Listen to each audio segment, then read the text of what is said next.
All right, so I'll spend a few minutes. I was given 10 minutes, so I'll try to go straight to the point. And it's to have a bit of a discussion on the different projects that we in Asia Pacific Energy Solutions have been focusing on. And it's basically on CCUS business models. How do we make money out of CCS? And this is basically our experience in a number of projects, high-profile projects in Europe. I was lucky enough to be working in Northern Lights as a subsurface representative of the Shell company, also Aramis CCS in the Netherlands, recently working in the Yamal Peninsula in Russia, few other projects in China and also North Borneo. And all these projects, and this is the point that I wanted to bring in this presentation, is all these projects these are not pilot projects. These are high profile industrial scale projects. And each of them have different ways of commercializing and different ways of how to make a business out of CCS. And this is what I wanted to bring to the table.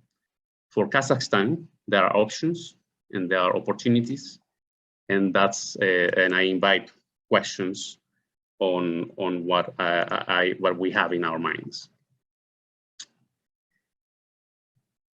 I'm going to spend at least 5 minutes on this slide because this is what I would like everyone to understand, that yes, ETS and carbon taxes, carbon prices are important, but this is by far not the only way to make CCS a business model.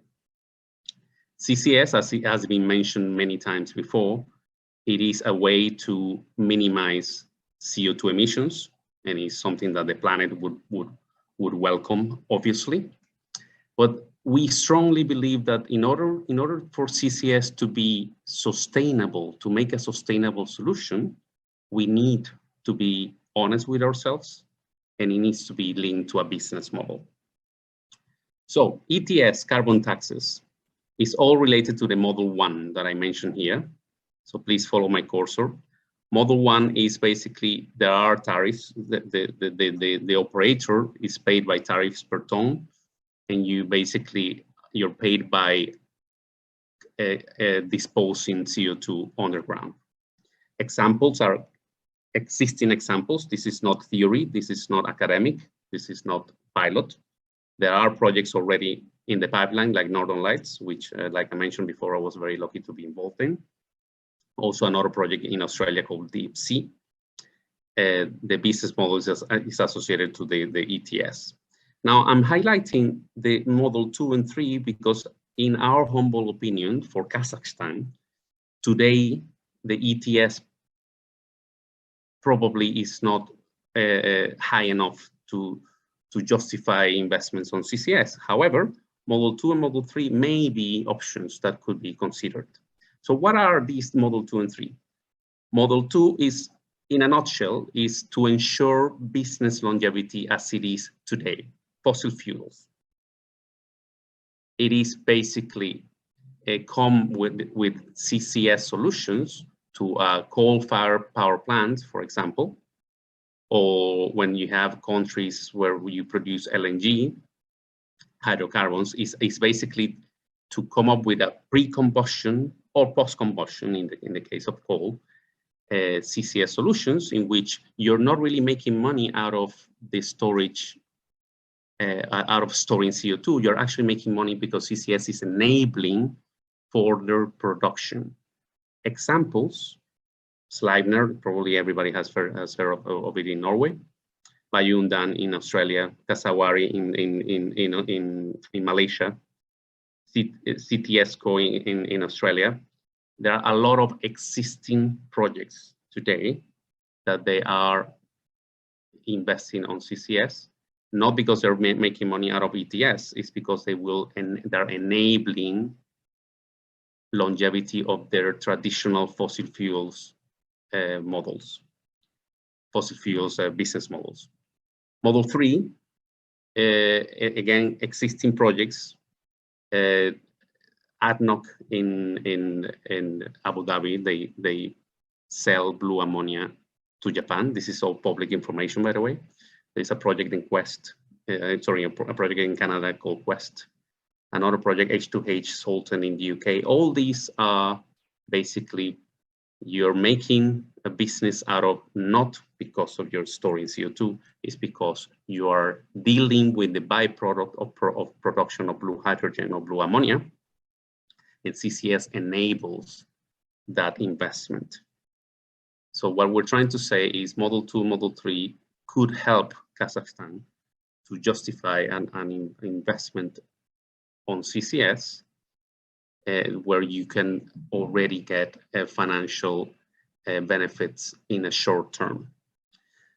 Just for completeness, Model 4, there are a few projects. For example, Aramis in the Netherlands is a project that I was involved also in the past. Singapore LNG or Teesside in the UK.